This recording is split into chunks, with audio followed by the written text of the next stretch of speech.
नमस्कार दोस्तों, royal academy के ऑनलाइन प्लेटफॉर्म पर आप सभी का तहे दिल से हार्दिक अभिनंदन।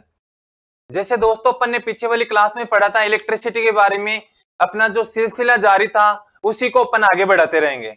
देखो अपन पढ़ रहे थे, आज पढ़ेंगे इफेक्ट ऑफ इलेक्ट्रिसिटी, यानी इलेक्ट्रिसिटी का प्रभाव। इलेक्ट्रिसिटी का प्रभाव, इससे पहले जो अपन ने पढ़ा इलेक्ट्रिसिटी के बारे में कि साहब इलेक्ट्रिसिटी आपने जनरेट की है, अलग अलग बंदे आए, अलग अलग बंदों ने मत प्रदान किया, इलेक्ट्रिसिटी को देखा आपने किलोमीटर में, मील में, मीटर प्रति सेकंड में। लेकिन दोस्तों एक चीज नोट की आपने, सबसे पहले मैं आपको बता दूं कि जो ये कोई चालक तार है, ये जो चालक तार है, क्या इस चालक तार में से आपको इलेक्ट्रिसिटी ऐसे फ्लो होती हुई दिखाई देती है क्या? नहीं, ये इलेक्ट्रिसिटी केवल आप एक प्रैक्टिकल के तौर पे आप इसको अनुभव कर सकते हो, यानी प्रैक्टिकल के तौर पे आप अनुभव कर सकते हैं। जैसे इसमें बहुत सारे ऐसे हीटिंग इफेक्ट हैं जिससे अपन अनुभव करेंगे आगे चल के। देखो सबसे पहली कंडीशन है आपके सामने कि मैग्नेट इफेक्ट है, सॉरी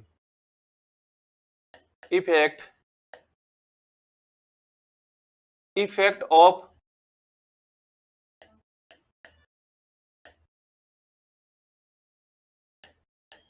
करंट, यानी effect of electric current. Effect of electric current इसको कहते हैं विद्युत धारा के प्रभाव। विद्युत धारा के प्रभाव। दोस्तों जो विद्युत धारा के प्रभाव है, ऐसे बहुत सारे प्रैक्टिकल के तौर पे देखा जाएगा, फील किया जाएगा, महसूस किया जाएगा। लेट्स सर यहां से इलेक्ट्रिसिटी चालू है कि बंद है। सबसे पहले अपन देखते हैं कि अगर मान लो ये चालक तार है और इस चालक तार में से इलेक्ट्रॉन, देखो दोस्तों अगर विद्युत धारा बहने की दिशा, विद्युत है, यानी विद्युत की दिशा अगर ऐसे है तो इलेक्ट्रॉन्स ऐसे फॉलो होंगे, विपरीत होंगे, विपरीत यानी विपरीत है। इसका मतलब है अगर धारा ऐसे बहेगी तो इलेक्ट्रॉन इसके विपरीत बहेंगे, ठीक है ना। तो ये विद्युत धारा ऐसे बहेगी तो इलेक्ट्रॉन ऐसे बहेंगे। दूसरी कंडीशन है दोस्तों, ये जो इलेक्ट्रिसिटी फॉलो होगी तो अपन इलेक्ट्रिसिटी फॉलो होगी चाहे आप एसी दो चाहे डीसी दो, अगर आप अल्टरनेटिंग करंट इस चालक तार में से आप फॉलो करते हो आप, तो श्योर है कि ये चालक तार कुछ न कुछ ऐसे इफेक्ट कुछ न कुछ ऐसे इफेक्ट दर्शाएगा कि इसकी वजह से अपन को फील होगा कि ये इलेक्ट्रिसिटी चालू है।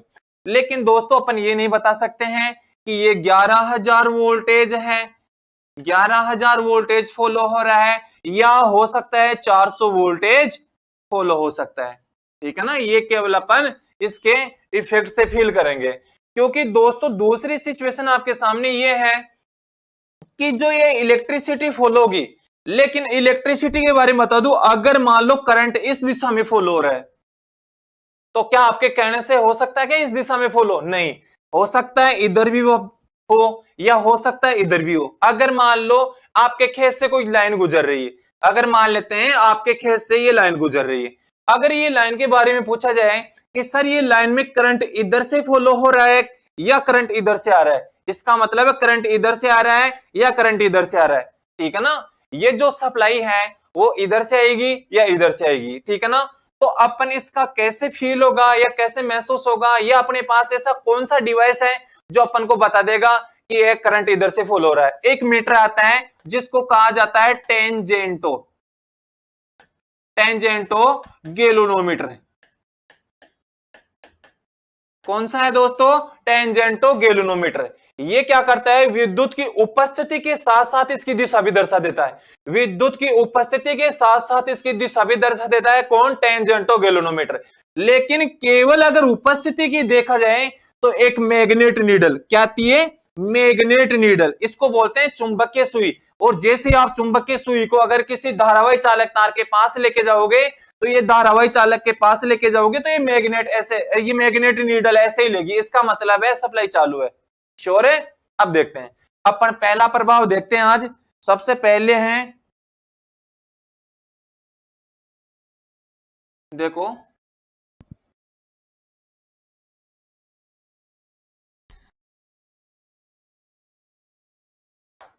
दोस्तों देखते हैं विद्युत धारा का प्रभाव, यानी इफेक्ट ऑफ इलेक्ट्रिक करंट, विद्युत धारा के प्रभाव। पहला प्रभाव है हीटिंग इफेक्ट। कौन सा आता है? हीटिंग।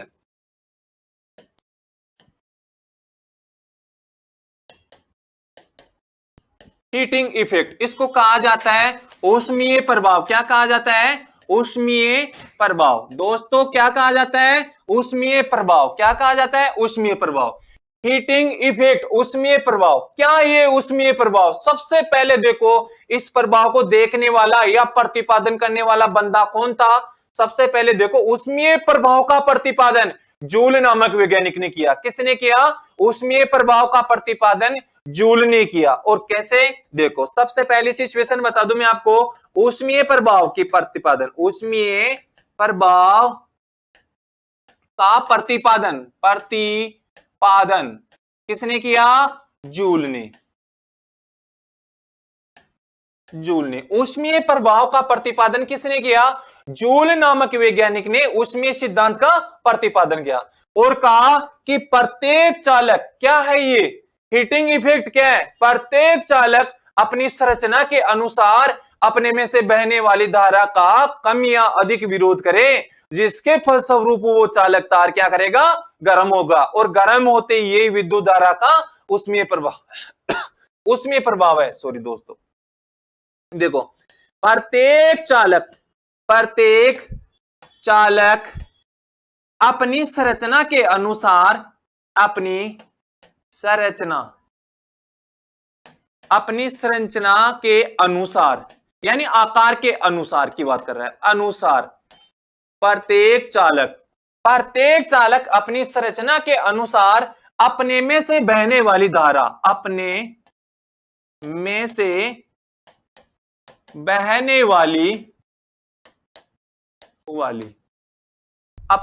बहने वाली धारा का कम या अधिक विरोध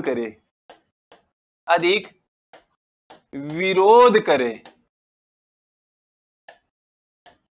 दोस्तों, जिसके फलस्वरूप वो चालक तार गर्म हो जाएगा, जिसके फलस्वरूप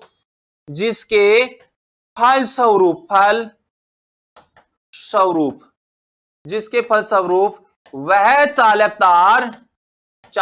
तार गर्म हो जाता है। इसी को क्या कहोगे? यही विद्युत धारा का, यह है विद्युत धारा का कौन सा प्रभाव है? विद्युत धारा का ऊष्मीय प्रभाव कहलाता है। ऊष्मीय प्रभाव कहलाता है। लो दोस्तों,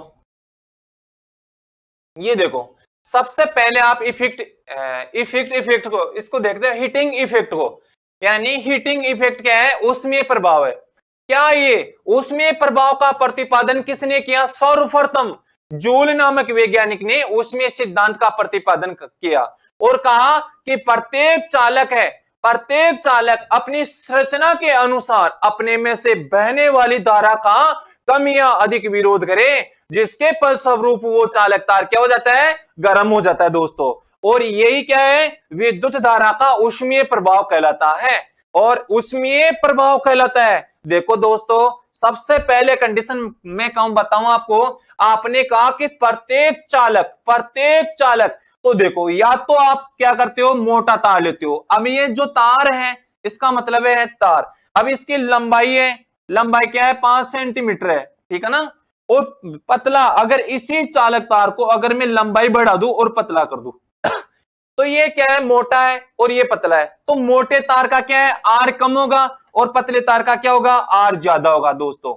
तो आर ज्यादा होगा तो ये ज्यादा विरोध करेगा, जिसके फलस्वरूप ये क्या? धारा के मार्ग में ज्यादा रुकावट पैदा करेगा, और ज्यादा रुकावट पैदा करेगा तो ये ज्यादा हीट जनरेट करेगा, ठीक है ना? और ये अगर मोटा तार है तो इसमें सरलता से, सुगमता से इलेक्ट्रॉन फॉल होंगे, तो ये क्या है? कम विद्युत धारा का अवरोध प्रस्तुत करेगा। क्योंकि दोस्तों, प्रत्येक यानी धरातल पर ऐसा कोई पदार्थ नहीं है जिसका कुछ न कुछ रेजिस्टेंस नहीं होता है, ठीक है ना? तो ये मोटा है तो ये कम अवरोध प्रस्तुत करेगा, और ये पतला है तो ये ज्यादा अवरोध प्रस्तुत करेगा। अपन देखते हैं, अब देखते हैं आगे। सबसे पहले इसकी क्या है? स्क्रीनशॉट ले लो आप, और ऐसे के ऐसे आप नोट्स बनाओ, स्टेप बाय स्टेप लिख लो। क्या है? हीटिंग इफेक्ट है। केवल हीटिंग इफेक्ट की बात कर रहा हूं, ऊष्मीय प्रभाव की बात कर रहा हूं कि प्रत्येक चालक अपनी संरचना के अनुसार अपने में से बहने वाली धारा का कम या अधिक विरोध करे, जिसके फलस्वरूप वो चालक तार गर्म हो जाता है, जिसके फलस्वरूप वो चालक तार क्या होता है, गर्म हो जाता है दोस्तों। अब अपन देखते हैं आगे। अब देखो,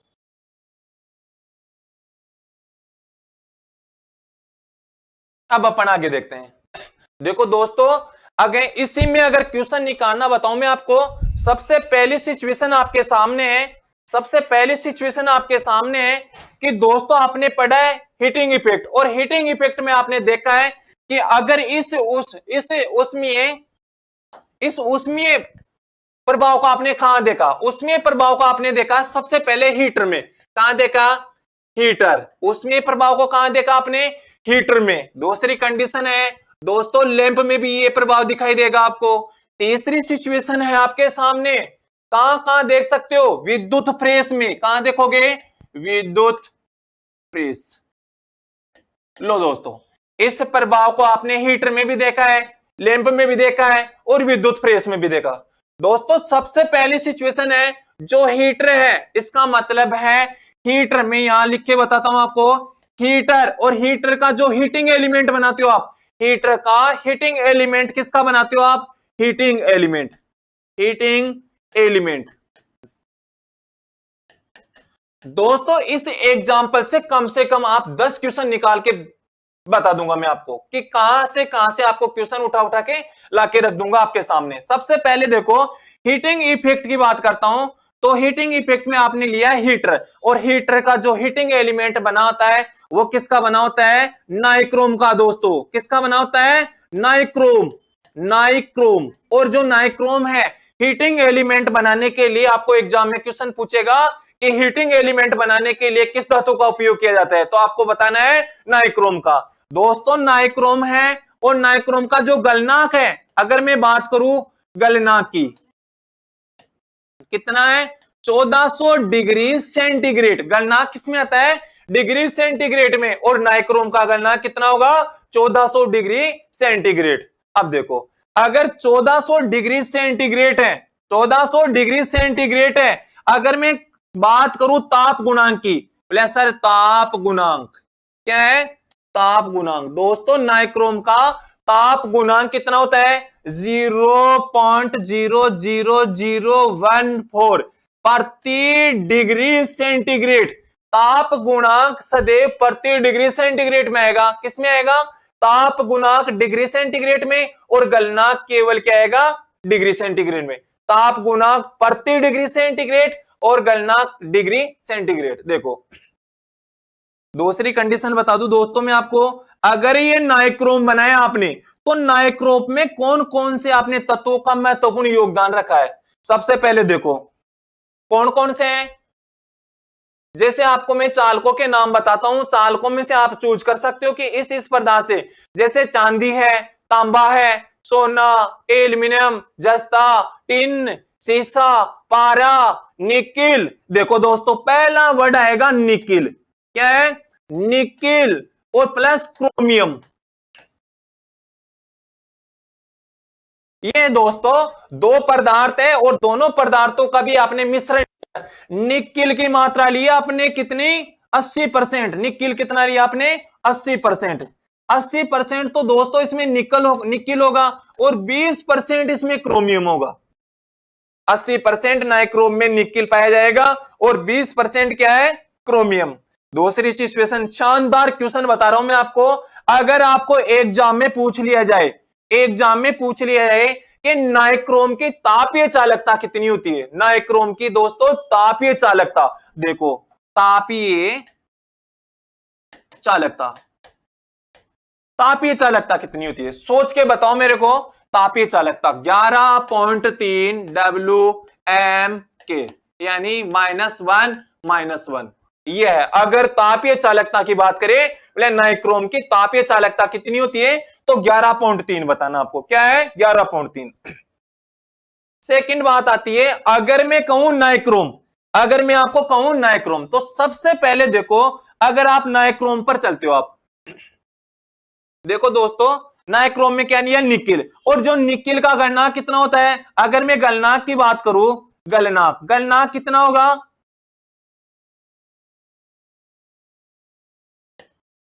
यह है निकिल, निकिल।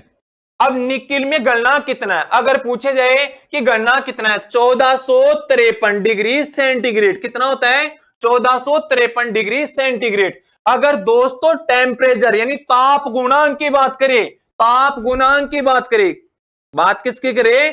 ताप गुणांक पूछ लेगा, निकिल का ताप गुणांक कितना होता है? आपको बताना है 0.00537। कितना होगा? 0.00537। निकिल का ताप गुणांक, निकिल का ताप गुणांक 0.00537। आगे देखो, ऐसे के ऐसे इसका स्क्रीनशॉट ले लो आप। केवल मैंने आपको हीटर के बारे में बताया कि हीटर है, उसमें सिद्धांत है, उसमें सिद्धांत में आपने एक एग्जांपल लिया है हीटर, और हीटर में कहा कि ये जो उष्मा है वो नाइक्रोम है। हीटिंग एलिमेंट किसका बनाया आपने? नाइक्रोम का। और नाइक्रोम में किन किन का मिश्रण होगा? Nickel plus chromium. निकिल कितना है? 80% और क्रोमियम कितना है? 20%। निकिल का गलनांक कितना है? 1453 डिग्री सेंटीग्रेड। और ताप गुणांक की बात है तो कितना है? 0.00573। अगर मैं कहूं नाइक्रोम का ताप गुणांक, नाइक्रोम का गलनांक 1400 डिग्री सेंटीग्रेड, अगर ताप गुणांक की बात आए तो दोस्तों 0.0014 प्रति डिग्री सेंटीग्रेड। ठीक है ना? लेकिन अगर ये क्वेश्चन आपको गुलमा के अगर हल्का सा पूछ लिया जाए कि नाइक्रोम की तापीय चालकता क्या है, तो आपको क्या कहना? नाइक्रोम की तापीय चालकता 11.3 Wm-1 K-1। ठीक है ना? अब देखो, चलते हैं अपन आगे। हटा दो इनको, एक बार इसका स्क्रीनशॉट ले लो। अब देखो दोस्तों, अगर एक इसी से मैं क्वेश्चन निकाल के बताता हूं, आपको सोल्व करना पड़ेगा। अगर हीटर की बात कर रहे हो तो एक विद्युत हीटर है, एक विद्युत हीटर 250 वोल्टेज पर 4 एंपियर करंट पैदा करता है। एक विद्युत हीटर 250 वोल्टेज पर 4 एंपियर करंट जनरेट करता है। तो विद्युत हीटर के द्वारा खपत की गई ऊष्मा की गणना यानी ऊर्जा की गणना करें। देखो, एक विद्युत हीटर,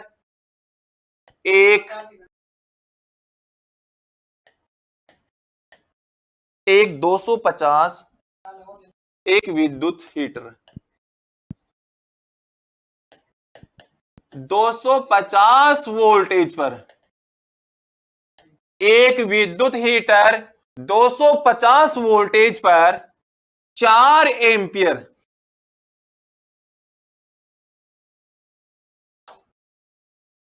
4 एंपियर करंट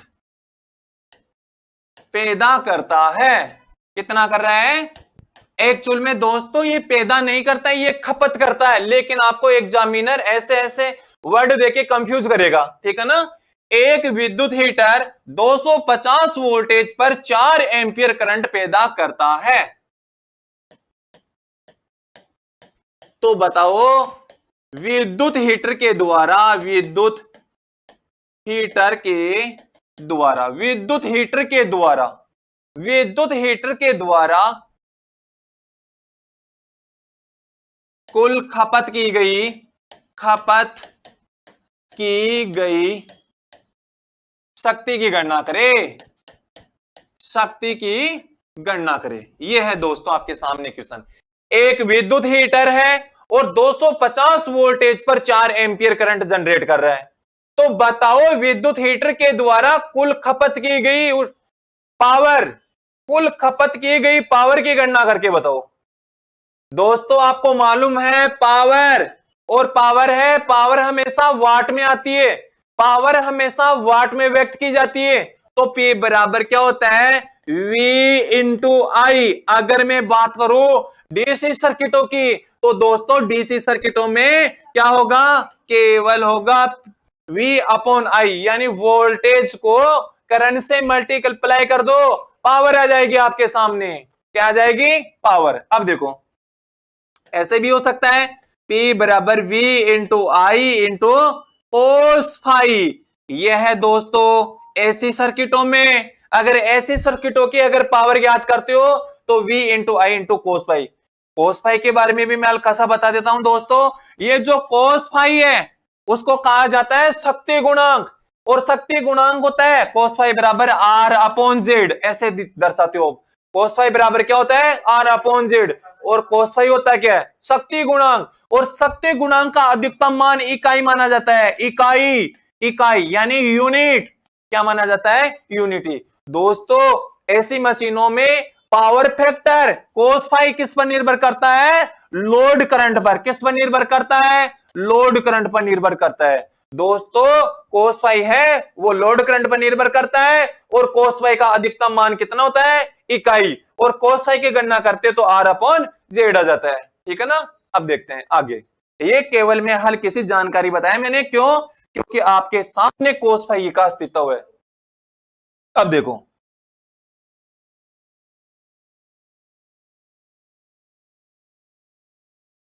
लो दोस्तों अब आगे अपन देखते हैं। अगर अपन पावर ज्ञात करते हैं तो देखो आई का स्क्वायर आर भी हो सकता है ना पावर। आई का स्क्वायर आर पावर, आई का स्क्वायर आर पावर। दोस्तों आपने जो हीटिंग हीटिंग इफेक्ट में पढ़ रहे हो, तो हीटिंग इफेक्ट में आपने गणना की थी कैसे? देखो अगर मैं कहूं अगर हीटिंग इफेक्ट की उसमें प्रभाव की आपको गणना करनी है, तो गणना करनी है तो H बराबर क्या होता है? आई का स्क्वायर आर टी। दोस्तों ये जो पावर है आई का स्क्वायर आर, पावर को अगर समय से मल्टीप्लाई कर देंगे, पावर को यदि समय से मल्टीप्लाई कर देंगे तो हीट आ जाएगी अपने पास। राइट है ना? अब देखो आप ऐसे भी तो कर सकते हो। ये किस में आएगा? कैलोरी में। अगर कैलोरी की बात करता हूं कैलोरी में आएगा H बराबर 1 अपॉन जे आई का स्क्वायर आर टी। ऐसे भी होगा H बराबर 4.2 आई का स्क्वायर आर टी। लो दोस्तों तीनों मेथड से आप क्या ज्ञात कर सकते हो? हीट ज्ञात कर सकते हो। चाहे तो वो हीटर की हो, चाहे वो विद्युत फ्रेश में जनरेट हो रही हो, चाहे वो लैंप में जनरेट हो रही हो, होनी चाहिए हीट। अब देखते हैं आगे।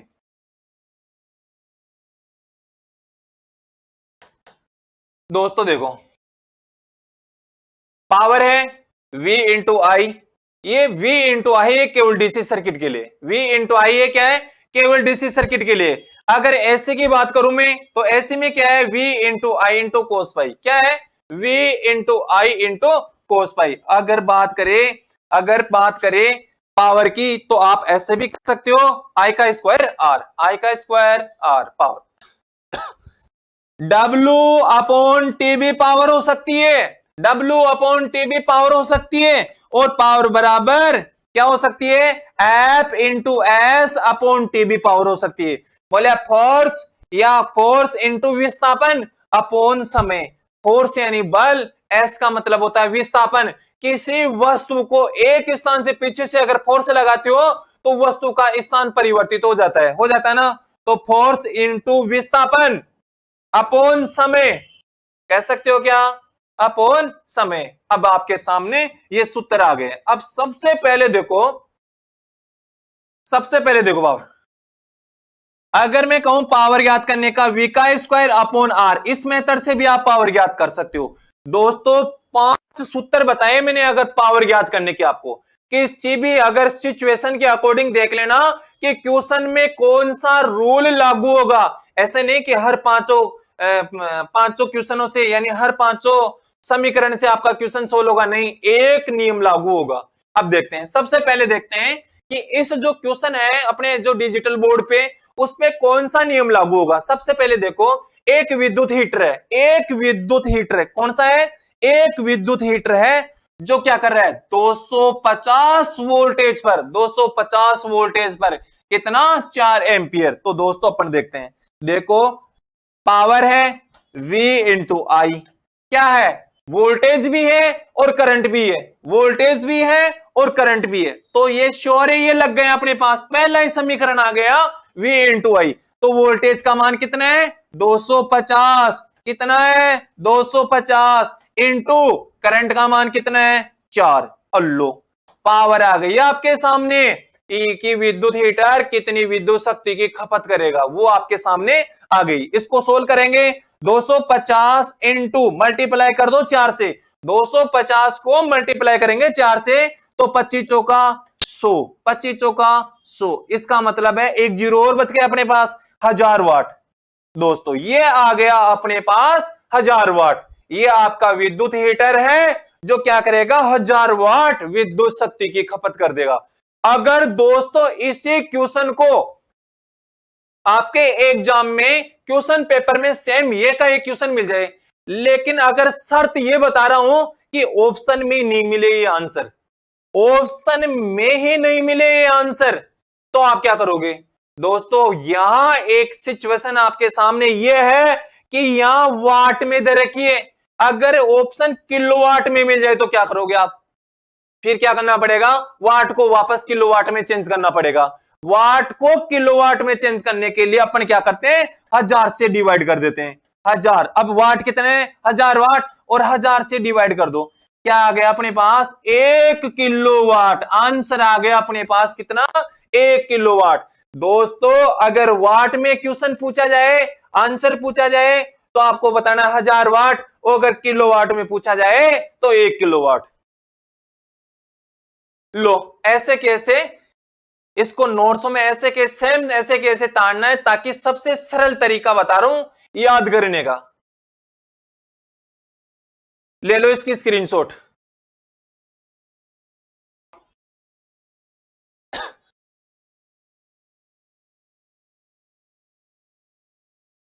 अब चलते हैं अपन आगे। दोस्तों एक बात बता देता हूं मैं आपको, केवल मैंने एक एग्जाम को व्यक्त किया है, केवल एक एग्जाम को व्यक्त किया है, एक ही एग्जाम्पल को व्यक्त किया। अपना अब सेकंड आता है लैंप। आपने कहा लैंप, लो जी ये आपका लैंप है, सेकंड लैंप।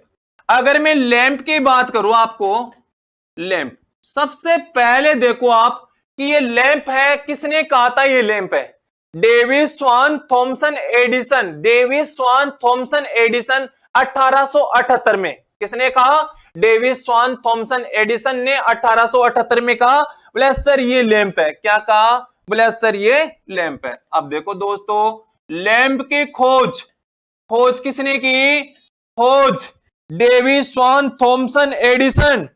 डेविस स्वान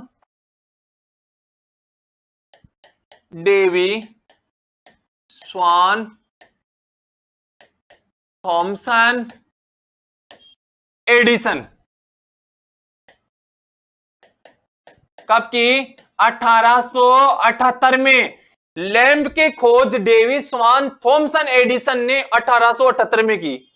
लैंप का फिलामेंट किसका बना, फिलामेंट टंगस्टन का। दोस्तों टंगस्टन, और टंगस्टन का गणना कितना होता है, 3400 डिग्री सेंटीग्रेड, 3400 डिग्री सेंटीग्रेड। अगर मैं करूं बात ताप गुणांक, किसकी करूंगा, ताप गुणांक,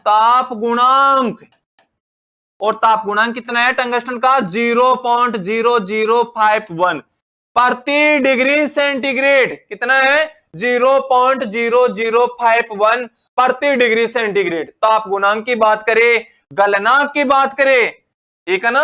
अब मैं कहूंगा लैंप का फिलामेंट टंगस्टन का बनाया, और टंगस्टन का गलनांक कितना होता है दोस्तों, 3400 डिग्री सेंटीग्रेड। अगर ताप गुणांक की बात करूं कितना होगा, 0.0051 प्रति डिग्री सेंटीग्रेड। अब देखते हैं, अगर बात करें, पूछ लिया जाए लैंप का शक्ति गुणांक, क्या है, लैंप का शक्ति गुणांक। अगर बात करें गुणांक की, शक्ति गुणांक, और शक्ति गुणांक को किस में व्यक्त करते हो आप, cos फाई में। और cos फाई का अधिकतम मान कितना होता है, यूनिटी इकाई। इसलिए दोस्तों शक्ति गुणांक है यूनिटी, क्या है, यूनिट यानी इकाई। लैंप का शक्ति गुणांक क्या है, इकाई। अगर आपको ये क्वेश्चन हल्का सा घुमा के से पूछ लेगा कि लैंप, पारदर्शी लैंपों में कौन सी गैस भरी जाती है और अपारदर्शी लैंपों में कौन सी गैस भरी जाती है, तो आपको बताना है पारदर्शी लैंपों में लैंपों में आर्गन गैस कौन सी भरी जाती है दोस्तों? Argon gas. पारदर्शी लैंपों में आर्गन और अपारदर्शी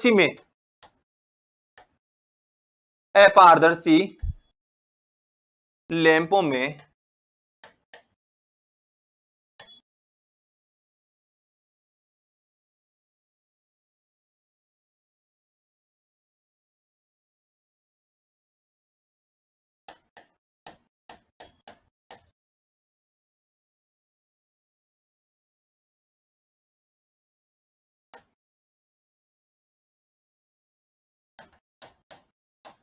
लो दोस्तों, पूछ लेगा आपको पारदर्शी लैंपों में नाइट्रोजन गैस भरी जाती है और अपारदर्शी लैंपों में आर्गन गैस भरी जाती है। पारदर्शी लैंपों में नाइट्रोजन गैस और अपारदर्शी लैंपों में आर्गन गैस। अगर इसी टॉपिक से अगर क्वेश्चन पूछ लिया जाए कि लैंप का फिलामेंट का प्रतिरोध ज्ञात करने के लिए किस फॉर्मूले का उपयोग किया जाता है, तो आपको बताना है लैंप का प्रतिरोध रेजिस्टेंस ज्ञात करने के लिए किसका यूज करते हैं? आर बराबर वी का स्क्वायर अपॉन पी से। आर बराबर वी का स्क्वायर अपॉन पी से लैंप का फिलामेंट का प्रतिरोध ज्ञात करने के लिए आर बराबर वी का स्क्वायर अपॉन पी से करते हैं। जैसे मान लेते हैं कोई एक क्या है 100 वाट का लैंप है। कितने वाट का है? 100 वाट। अगर मैं कहूं कि 100 वाट का लैंप है, 100 वाट का लैंप, 100 वाट का लैंप और 200 वोल्टेज स्रोत से जोड़ दिया जाए, उस लैंप को 200 वोल्टेज स्रोत से जोड़ दिया जाए, तो बताओ उस लैंप के फिलामेंट का प्रतिरोध क्या होगा? निकालो, निकालने की कोशिश करो, फिर मैं सोल्व करवाता हूं आपको।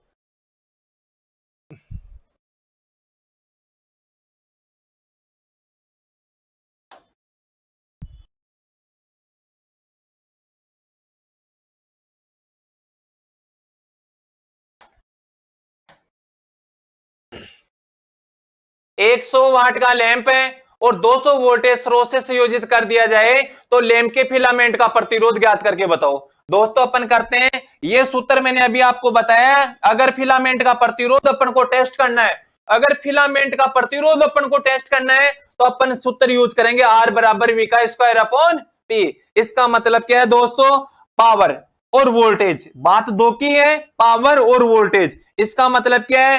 वी का मतलब क्या है? वोल्टेज। तो वोल्टेज कितना है? यहां क्वेश्चन में दे रखा है 200 वोल्टेज। कितना है? 200 वोल्टेज का वर्ग कर दो अपन अपॉन डिवाइड कर दो 100 से।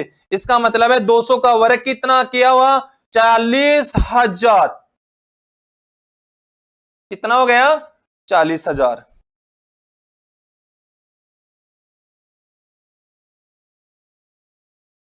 ये 40,000 हो गया। अगर अपन 200 का वर्ग करेंगे तो 40,000, 40,000 में अपन 100 से डिवाइड कर देंगे, 2 जीरो से 2 जीरो कैंसिल, अपने पास आंसर आ गया 400 ओम रेजिस्टेंस। कितना आ गया दोस्तों? टोटल रेजिस्टेंस कितना आ गया अपने पास? 400 ओम। दो क्वेश्चन सोल्व हो गया। 100 वाट का लैंप है, 200 वोल्टेज स्रोत से संयोजित कर दिया जाए तो लैंप के फिलामेंट का प्रतिरोध ज्ञात करके बताइए। तो आपके पास आंसर आ गया 400 ओम प्रतिरोध। ठीक है ना? अब देखो आगे, इसके स्क्रीनशॉट ले लो। ऐसे कैसे? ये मैंने सेकंड एग्जांपल लिया ना अपने, उसके बारे में बताया है। पहला था हीटर, दूसरा था लैंप और तीसरा कौन है? विद्युत प्रेस। कौन सा आएगा? विद्युत प्रेस। अब आगे देखते हैं, स्क्रीनशॉट ले लो फिर अपन चलते हैं आगे। अब देखो विद्युत प्रेस कौन है? विद्युत प्रेस। लो दोस्तों, विद्युत प्रेस है। सबसे पहले ये बताओ, विद्युत प्रेस बहुत बार कंपटीशन एग्जाम में क्वेश्चन पूछा गया है कि विद्युत प्रेस का हीटिंग एलिमेंट किसका बनाया जाता है? विद्युत प्रेस का हीटिंग एलिमेंट अगर बात करूं मैं, हीटिंग एलिमेंट किसका बनाया आपने? वही है नाइक्रोम का। नाइक्रोम। देखो दोस्तों, हर जगह अगर हीटिंग एलिमेंट के रूप में धातु लोगे तो आप नाइक्रोम ही लोगे। नाइक्रोम गलनांक कितना है? नाइक्रोम का गलनांक कितना है? 1400 डिग्री, 1400 डिग्री सेंटीग्रेड। अगर मैं ताप गुणांक की बात करूं, ताप गुणांक की बात करूं तो कितना है 0.00014 प्रति डिग्री सेंटीग्रेड। कितना है 0.0014 प्रति डिग्री सेंटीग्रेड। दोस्तों बहुत ही शानदार क्वेश्चन बता रहा हूं मैं आपको। अगर बात करूं एसआई नियम के अनुसार विद्युत फ्रेस का फिलामेंट या मानक रेंज कितना वाटेज में बनाई जाती है। यानी एसआई नियम के अनुसार आपकी जो विद्युत फ्रेस है, अपनी भाषा में बताता हूं मैं क्वेश्चन क्या पूछना चाहता आपसे, कि जो विद्युत फ्रेस है वो एसआई नियम के अनुसार अधिकतम कितने वाटेज में बनाई जाती है और न्यूनतम कितने वाटेज में बनाई जाती है। तो दोस्तों सबसे पहले कंडीशन बताऊं मैं आपको कि न्यूनतम तो 350 वाट में बनाई जाती है। देखो अलग अलग रेटिंग होती है, 350 वाट में भी बना सकते हो, 450 वाट में भी बना सकते हो, ठीक है ना, और 600 वाट में भी बना सकते हो। 450 वाट और 600 वाट में भी बना सकते हो। लेकिन दोस्तों अधिकतम कितने बना सकते हो? 700 और 50 वाट। कितना है? मानक रूप से 750 वाट में एसआई नियम के अनुसार 750 वाट में बनाते हो। वैसे तो आप 350 से स्टार्ट कर देते हो, क्योंकि न्यूनतम 350 वाट है, 450 वाट है, 600 वाट है और 750 वाट है। अधिकतम वैल्यू कितनी है? 750 वाट की। छाप लो ऐसे केसेस को। अगर दोस्तों यहां से एक क्वेश्चन आपको ये भी वो पहले वाला क्वेश्चन पूछेगा, नाइक्रोम लिया है आपने क्योंकि नाइक्रोम धातु पढ़ रहे हो। अरे ऐसा कोई पर्दा, वो ऐसा कोई वर्ड मत छोड़ो आप जिसके बारे में आप गहनता से समझ नहीं पाओ। एक शब्द से आप दो दो चार चार क्वेश्चन तब तक नहीं बना पाओगे ना, तब तक असंभव है आप। देखो अगर मैं पूछूं नाइक्रोम की, अगर आपके सामने स्क्रीन पर नाइक्रोम लिख रखा है तो मैं पूछूं आपको कि जो नाइक्रोम की तापीय चालकता है वो कितनी होगी। दोस्तों तापीय चालकता की बात करता हूं, तापीय चालकता कितनी होगी? तापीय चालकता कितनी होगी? वही है 11.3 WM के -1 यही आपकी तापीय चालकता होगी। अब देखते हैं आगे चलूं। ऐसे के ऐसे इसको छाप लो, आप स्क्रीनशॉट ले लो इसका।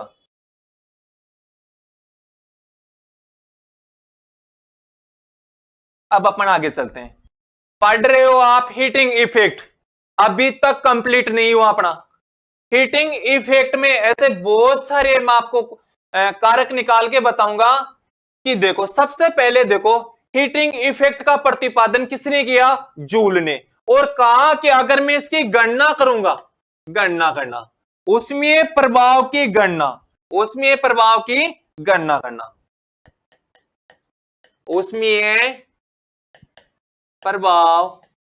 की गणना करना। दोस्तों गणना करने की कंडीशन आपके सामने आती है। सबसे पहले देखो हीट H बराबर I का स्क्वायर RT। साफ मान लेते हैं कि एक विद्युत हीटर है, उस विद्युत हीटर को अगर 10 सेकंड तक चला दिया जाए और उसकी हीटर की जो वाटेज है वो 5 वाट है। अगर 5 वाट के विद्युत हीटर को अगर 10 सेकंड तक चला दिया जाए तो बताओ ये कितनी ऊष्मा जनरेट करेगा? अपने सामने आ गया। इसी सूत्र से अपन इसको हल कर लेंगे, ठीक है ना। अगर आप ऐसे देखो ये कंडीशन आएगी केवल और केवल कैलोरी में, कैलोरी की बात कर रहा हूं। अगर जूल की बात करें तो H बराबर 4.2 I का स्क्वायर RT।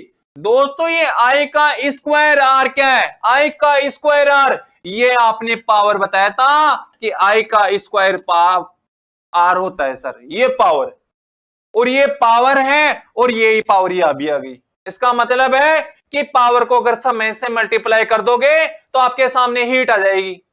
पावर को अगर समय से मल्टीप्लाई कर देंगे तो आपके सामने क्या आ जाएगी? हीट आ जाएगी। राइट है। अब देखते हैं ये क्या है। ये आएगा केवल जूल में। किस में आएगा? जूल में। अगर ये सिचुएशन आगे देखे तो 1/J I का स्क्वायर RT, ये भी किस में आएगा? जूल में। ये तीनों के तीनों सूत्र छाप लो आप, ये तीनों के तीनों सूत्र छाप लो, ठीक है ना। अब देखते हैं आगे, स्क्रीनशॉट ले लो इसका, फिर अपन आगे चलते हैं।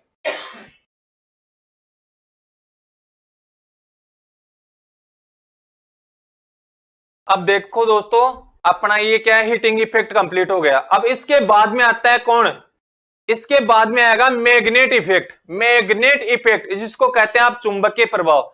सबसे पहले चुंबकीय प्रभाव है, ओरेस्टेड नामक वैज्ञानिक था, और ओरेस्टेड नामक वैज्ञानिक ने 1819 में इस चुंबकीय प्रभाव का प्रतिपादन किया और कहा कि किसी चालक तार में से अगर मैं ऐसी धारा प्रवाहित कर दूं तो वह चालक तार अपने चारों तरफ प्रत्यावर्ती स्वभाव का चुंबकीय क्षेत्र बना लेता है। यही क्या कहलाएगा, विद्युत का चुंबकीय प्रभाव कहलाता है। और इस प्रभाव को कहां देखा आपने, मोटर में, जनरेटर में, अल्टरनेटर में। कहां कहां देखा, मोटरों में भी ये प्रभाव दिखाई देगा, जनरेटर में भी ये देगा, अल्टरनेटर में भी ये देगा, ठीक है ना। अब मैं यहां राइटिंग बोर्ड पे छापता हूं, देखो सबसे पहले है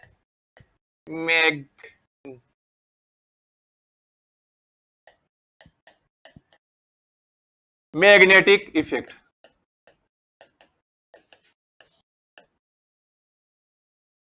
मैग्नेटिक इफेक्ट जिसको कहते हैं आप चुंबकीय प्रभाव, क्या कहोगे आप, चुंबकीय प्रभाव, मैग्नेटिक इफेक्ट, चुंबकीय प्रभाव। दोस्तों ये कोई चालक तार है, इस चालक तार में से अगर आप विद्युत धारा ऐसे प्रवाहित करोगे ना आप, तो ये अल्टरनेटिंग करंट इस कंडीशन में इस वेव में फॉलो होगा, तो ये क्या करेगा, अपने चारों तरफ चुंबकीय क्षेत्र बनाएगा। क्या करेगा, चुंबकीय क्षेत्र बनाएगा। ये जो चुंबकीय क्षेत्र बनाएगा, श्योर है कि ये पॉजिटिव साइकिल में तो मैग्नेट बना लेगा, लेकिन नेगेटिव साइकिल में मैग्नेट नहीं मिलेगी। तो ये पॉजिटिव साइकिल में मैग्नेट बनाएगा, इसका मतलब है अपने चारों तरफ प्रत्यावर्ती स्वभाव का चुंबकीय क्षेत्र बनेगा। अगर मैं इस चुंबकीय क्षेत्र के पास में अगर मैं मैग्नेट नीडल रख दूं तो ये मैग्नेट नीडल ही लेगी, इसका मतलब है करंट फॉलो हो रहा है, श्योर है। लेकिन अगर ये बात आए कि सर करंट इधर से बह रहा है या इधर से बह रहा है, तो आपको बताना है सर एक मीटर आता है टेंजेंटो गैल्वेनोमीटर, और उसी मीटर से आप इसको देख सकते हो। वो केवल विद्युत की उपस्थिति के साथ साथ उसकी दिशा भी दर्शा देगा आपको। दोस्तों विद्युत की उपस्थिति के साथ साथ उसकी दिशा भी दर्शा देगा आपको, ठीक है ना। अपन देखते हैं,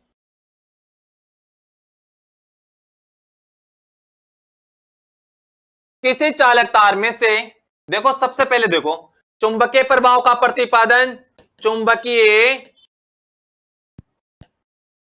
प्रभाव का प्रतिपादन किसने किया, प्रतिपादन किसने किया, ओरेस्टेड नामक वैज्ञानिक ने।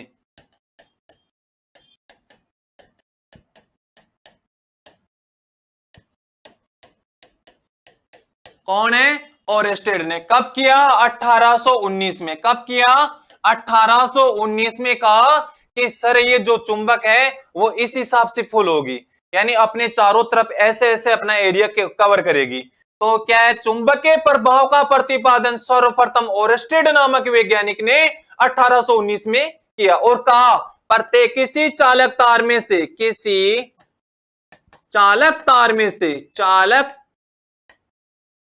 तार में से, किसी चालक तार में से विद्युत धारा प्रवाहित करने पर, विद्युत धारा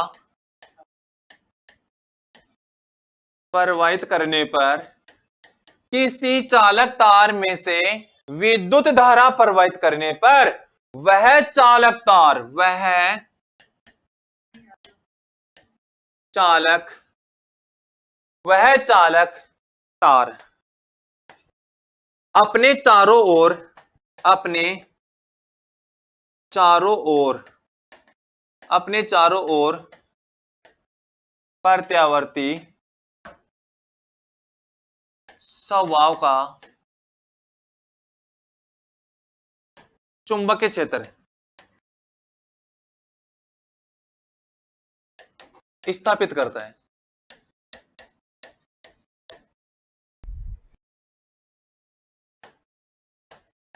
लो दोस्तों, किसी चालक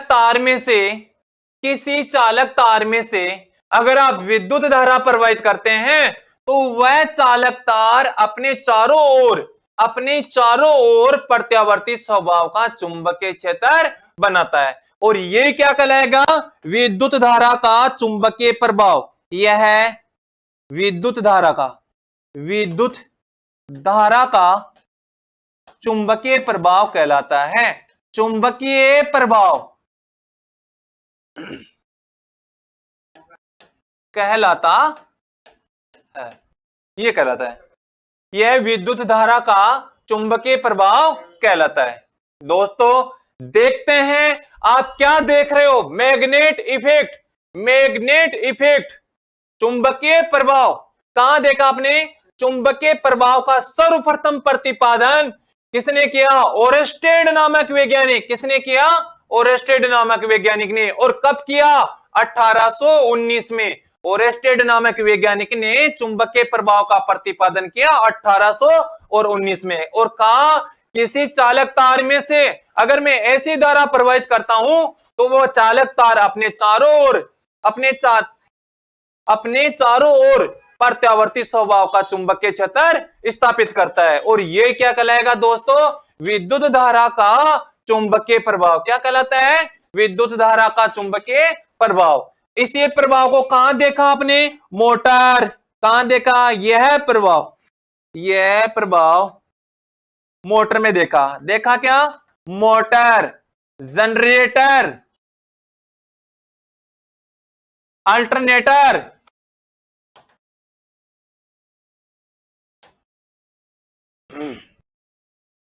मोटर में देखा है, जनरेटर में देखा है और अल्टरनेटर में देखा है। ठीक है ना? ये क्या है? सबसे पहले देखो, इसमें देखा आपने प्लेसर, इसका ओरेस्टेड नामक वैज्ञानिक था, 1819 में इसका प्रतिपादन किया और कहा कि अगर किसी धारावाही चालक तार में से अगर मैं ऐसी धारा प्रवाहित करता हूं तो वह चालक तार अपने चारों तरफ प्रत्यावर्ती स्वभाव का चुंबकीय क्षेत्र स्थापित करता है। और उस चुंबकीय क्षेत्र को कहां देखा आपने?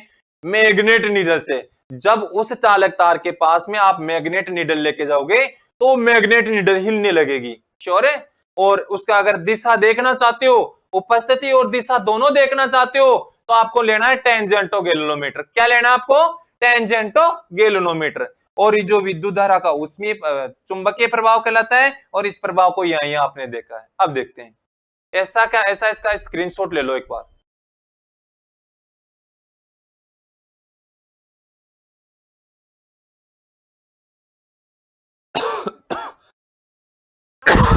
अब चलते हैं आगे। देखो दोस्तों, हीटिंग इफेक्ट हो गया, मैग्नेट इफेक्ट हो गया। अब चलेगा केमिकल इफेक्ट। क्या चलेगा? Chemical effect. केमिकल इफेक्ट इसको कहते हैं रासायनिक प्रभाव। विद्युत धारा का कौन सा प्रभाव कहलाएगा? रासायनिक प्रभाव, केमिकल इफेक्ट, रासायनिक प्रभाव। जब किसी अम्लीय या अकार्बनिक विलयन में से आप विद्युत धारा प्रवाहित करते हैं तो वह विलयन अपने अवयव में विभक्त हो जाता है। जब किसी अम्लीय या अकार्बनिक विलयन में से आप विद्युत धारा प्रवाहित करते हैं तो वह विलयन अपने अवयव में विभक्त हो जाता है। यही क्या कहलाता है? विद्युत धारा का रासायनिक प्रभाव कहलाता है। दोस्तों देखो दोस्तों, आपने जब इलेक्ट्रिसिटी जनरेट की ना, उसमें आया था कौन? वोल्टा नामक वैज्ञानिक। और वोल्टा नामक वैज्ञानिक ने जो रिसर्च किया था, जो प्रैक्टिकल किया था, सेम वो का वही है। ठीक है ना? अब देखते हैं। मैं कहूं जब किसी अम्लीय अकार्बनिक विलयन में से जब किसी अम्लीय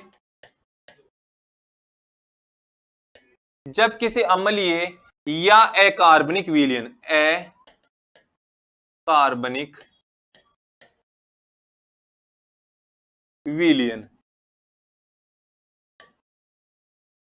जब किसी अम्लीय या अकार्बनिक विलयन में से विद्युत धारा प्रवाहित करते हैं, विद्युत धारा प्रवाहित करते हैं, विद्युत धारा प्रवाहित करते हैं, तो वह विलयन क्या करेगा, तो वह विलयन अपने अवयव में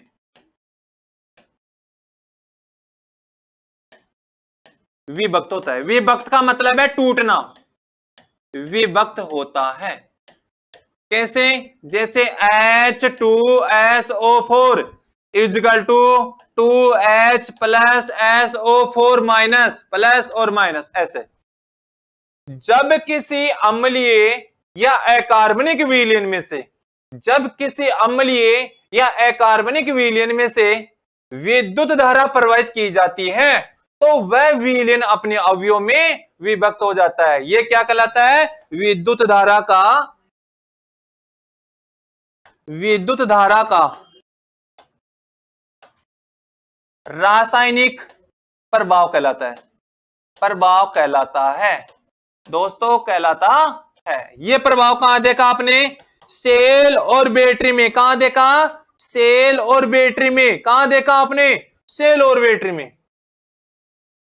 कैसे, आपने कहा, देखो आप पढ़ रहे हो रासायनिक प्रभाव, जब किसी अम्लीय या अकार्बनिक विलयन में से आप विद्युत धारा प्रवाहित करते हैं, तो वह विलयन अपने अवयव में विभक्त हो जाता है। ये क्या कहलाएगा, विद्युत धारा का रासायनिक प्रभाव कहलाता है। ये विलयन अपने अवयव में विभक्त, विभक्त का मतलब है टूटना।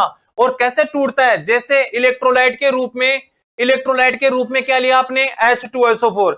H2SO4 को आप क्या कहोगे, तनुगंधक का अम्ल भी कह सकते हो, तनुगंधक का अम्ल कह सकते हो, क्या, तनुगंधक का अम्ल, या कह सकते हो इसको सल्फ्यूरिक अम्ल, सल्फ्यूरिक अम्ल कह सकते हो, क्या, सल्फ्यूरिक अम्ल। तनुगंधक का अम्ल भी कह सकते हो या सल्फ्यूरिक अम्ल भी कह सकते हो। ये विलयन H2SO4 है। ये विलयन अपने हाइड्रोजन के आयन अलग और सल्फेट के आयन अलग अपने अवयव में विभक्त हो गया, ठीक है ना। विभक्त का मतलब टूटना। और ये क्या कहलाएगा, विद्युत धारा का रासायनिक प्रभाव कहलाता है। अब देखो दोस्तों, मैं आपको यहां से एक क्वेश्चन सोल्व करवाता हूं। सबसे पहले देखो, अगर बात आती है साहब सेल बैटरी में, तो देखा गया है, आपने एग्जांपल में दिया है कि सर जो ये प्रभाव इफेक्ट देखा है वो केवल सेल और बैटरी में देखा है, ठीक है ना। तो आपने सेल बैटरी का जो प्रोसेसिंग है वो पीछे वाली क्लास में पढ़ चुके हैं, लेकिन फिर भी मैं आपको हल्का फुल्का और बताऊंगा। उससे पहले मैं आपको एक क्वेश्चन सोल्व करवा देता हूं। देखो, एक 12 वोल्ट की बैटरी, एक स्मार्टफोन की बैटरी, एक स्मार्टफोन की बैटरी 12 वोल्टेज पर प्रचलित है। एक स्मार्टफोन की बैटरी 12 वोल्टेज पर प्रचलित है। अगर बच्चे के द्वारा गेम खेलने के दौरान वो 0.5 एम्पियर की करंट खपत करता है, कितनी करता है, 0.5 एम्पियर की। तो बताओ उस बैटरी को कितनी पावर की आवश्यकता होगी।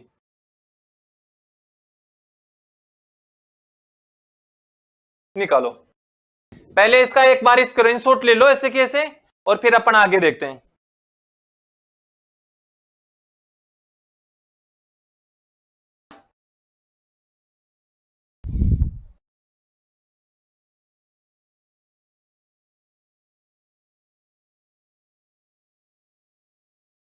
देखो क्वेश्चन नंबर 1,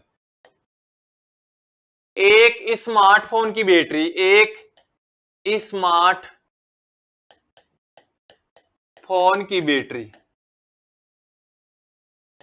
एक स्मार्टफोन की बैटरी 12 वोल्टेज पर, 12 वोल्टेज पर प्रचलित है।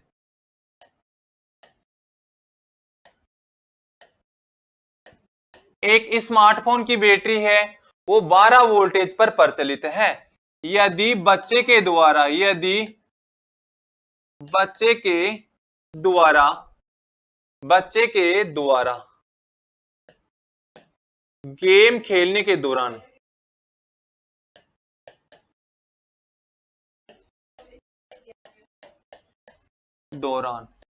एक स्मार्टफोन की बैटरी 12 वोल्टेज पर प्रचलित है, यदि बच्चे के द्वारा गेम खेलने के दौरान वह 0.8 एम्पियर 0.8 एम्पियर करंट की खपत करती है। तो बैटरी की कुल पावर ज्ञात करो। तो बैटरी की कुल पावर ज्ञात करो। लो जी, ये क्वेश्चन आ गया आपके सामने। एक स्मार्टफोन की बैटरी 12 वोल्टेज पर प्रचलित है। बच्चे के द्वारा गेम खेलने के दौरान 0.8 एम्पियर करंट की खपत करता है। तो बैटरी की पावर ज्ञात करो। देखो दोस्तों, पावर है, अभी मैंने आपको सूत्र बताए थे। देखो पावर है P बराबर V इंटू आई। ये कहां लागू होगा? डीसी में। P बराबर V into I into cos phi. ये कोस फाई है। कोस फाई का अस्तित्व केवल ऐसी सर्किट में ही होगा। कोस फाई का अस्तित्व केवल ऐसी सर्किट में ही होता है, कोस फाई। ठीक है ना? वो किस में लागू होता है? एसी में। P बराबर आई का स्क्वायर आर, P बराबर V का स्क्वायर अपॉन आर, P बराबर W बटा टी और P बराबर F into S upon T. ये लो, ये टोटल पावर के सूत्र है। ठीक है ना? ये टोटल किसके आ गए? पावर के। तो ये क्या है? P बराबर V इंटू आई। यही तो पूछ रहे हैं भाई, यही तो पूछ रहे हैं।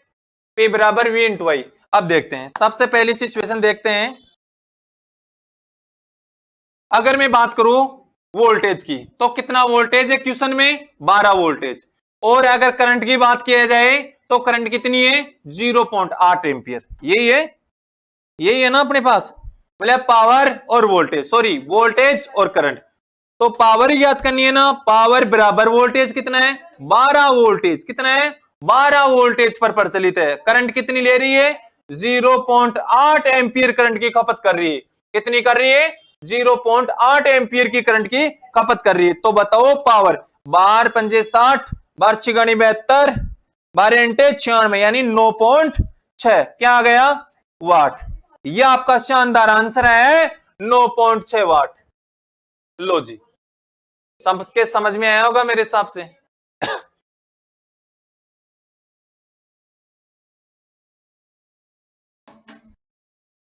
छाप लो ऐसे कैसे, और इसकी स्क्रीनशॉट ले लो आप एक बार।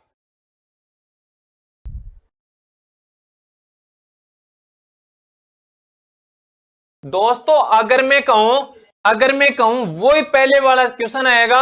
अगर मान लो एग्जाम में ये क्वेश्चन आ जाए, लेकिन एग्जाम में ये वाट में आंसर नहीं है, और वाट में आंसर ना आके अगर किलोवाट में आ जाए, तो अगर वाट में ना आके अगर आंसर किलोवाट में आ जाए तो क्या करोगे आप? अरे कुछ नहीं करना। अगर वाट को किलोवाट में चेंज करेंगे तो 9.6 अपॉन 1000, इसे डिवाइड करेंगे तो 0.0096 किलोवाट। आंसर आ गया किलोवाट में। कितना है? किलोवाट में। आंसर आपके पास पहले वाट में था, अब किलोवाट में आ गया। ठीक है ना? अब देखते हैं ऐसे कैसे, इसका स्क्रीनशॉट ले लो। अगर आपको क्वेश्चन अगर किलोवाट में पूछे तो किलोवाट में आंसर देना है, अगर वाट में पूछे तो आपको वाट में आंसर देना है। कुछ नहीं है।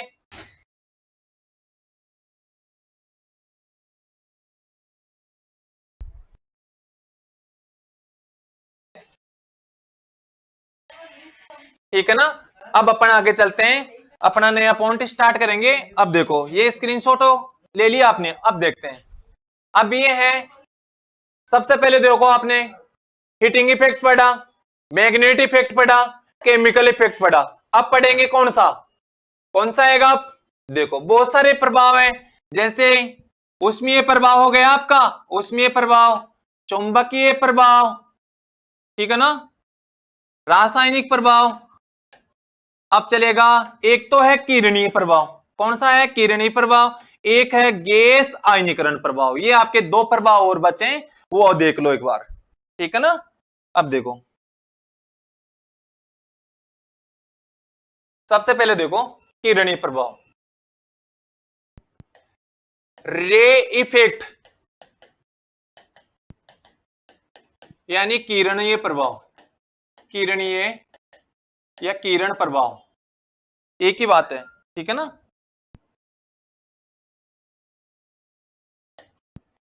किरण प्रभाव क्या है दोस्तों, कहां इसका यूज करते हैं आप? चिकित्सा क्षेत्र में इसका यूज किया जाता है हड्डियों का छाया चित्र प्राप्त करने में, यानी एक्सरे में इसका उपयोग किया जाता है।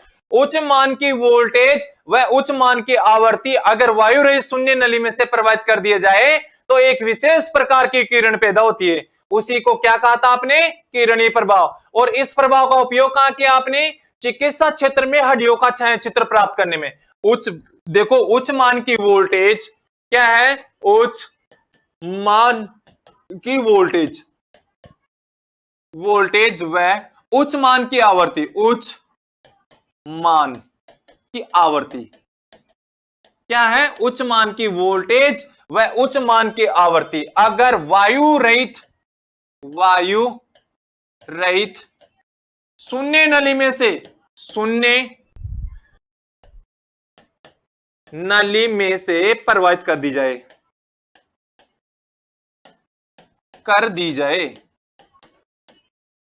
तो एक विशेष प्रकार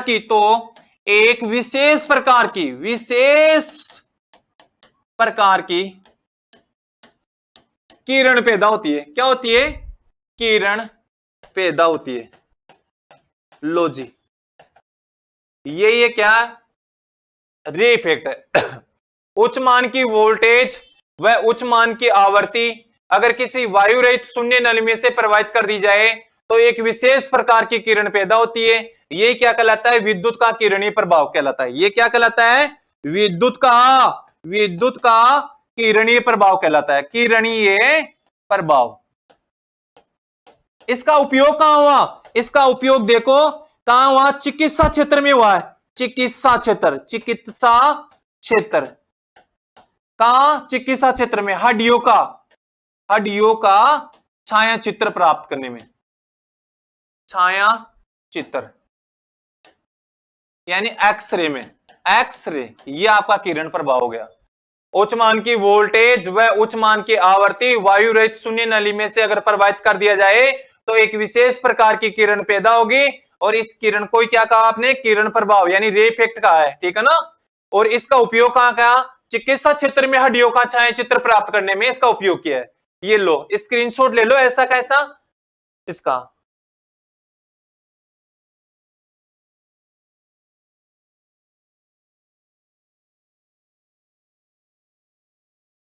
अब देखो लास्ट अपने पास बचा है गैस आयनीकरण प्रभाव। कौन सा है? गैस आयनीकरण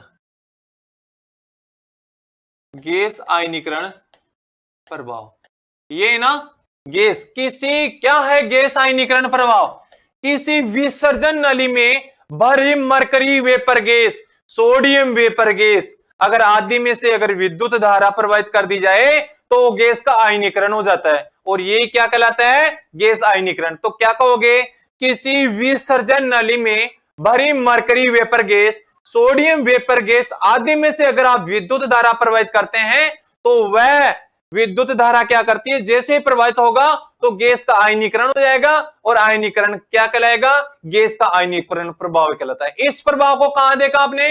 रोड लाइटों में। कहां देखा आपने? रोड लाइटों में। जैसे सोडियम लैंप में, मरकरी लैंप में बहुत सारी जो रोड लाइटें होती है वहां पर इस प्रभाव को देखा है। तो आप क्या कहोगे? किसी विसर्जन नली में भरी मरकरी वेपर गैस, किसी विसर्जन नली में भरी मरकरी वेपर गैस या sodium vapour gas, sodium vapour gas आदि में से विद्युत धारा प्रवाहित करने पर